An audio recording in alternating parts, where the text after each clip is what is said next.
Captain Wentworth was folding up a letter in great haste, and either could not or would not answer fully. "Yes," said he, "very true. Here we separate.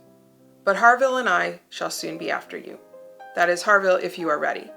I am in half a minute. I know you will not be sorry to be off. I shall be at your service in half a minute."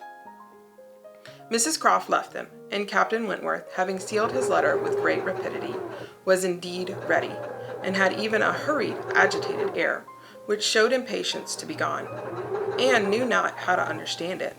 She had the kindest "Good morning, God bless you," from Captain Harville, but from him not a word nor a look. He had passed out of the room without a look. She had only time, however, to move closer to the table where he had been writing, when footsteps were heard returning. The door opened. It was himself. He begged their pardon, but he had forgotten his gloves, and instantly crossing the room to the writing table, he drew out a letter from under the scattered paper, placed it before Anne with eyes of glowing entreaty fixed on her for a time, and hastily collecting his gloves, was out again of the room, almost before Mrs. Musgrove was aware of his being in it. The work of an instant. The revolution which one instant had made in Anne was almost beyond expression. The letter, with a direction hardly legible to Miss Anne Elliott, was evidently the one which he had been folding so hastily.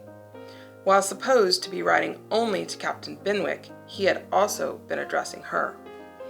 On the contents of that letter depended all which this world could do for her. Anything was possible. Anything might be defied rather than suspense. Mrs. Musgrove had little arrangements of her own at her own table. To their production she must trust, and sinking into the chair which he had occupied, succeeding to the very spot where he had leaned and written, her eyes devoured the following words: "I can listen no longer in silence. I must speak to you by such means as are within my reach. You pierce my soul. I am half agony, half hope. Tell me not that I am too late, that such precious feelings are gone forever. I offer myself to you again with a heart even more your own than when you almost broke it 8 years and a half ago.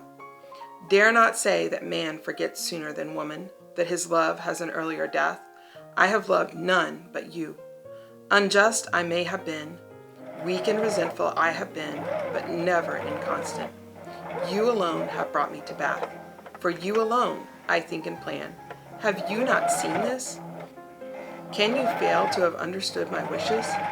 I had not waited even these 10 days, could I have read your feelings, as I think you must have penetrated mine. I can hardly write. I am every instant hearing something which overpowers me. You sink your voice, but I can distinguish the tones of that voice when they would be lost on others. Too good, too excellent creature, you do us justice indeed. You do believe that there is true attachment and constancy among men. Believe it to be most fervent, most undeviating in F.W. I must go, uncertain of my fate, but I shall return hither or follow your party as soon as possible. A word, a look, will be enough to decide whether I enter your father's house this evening or never.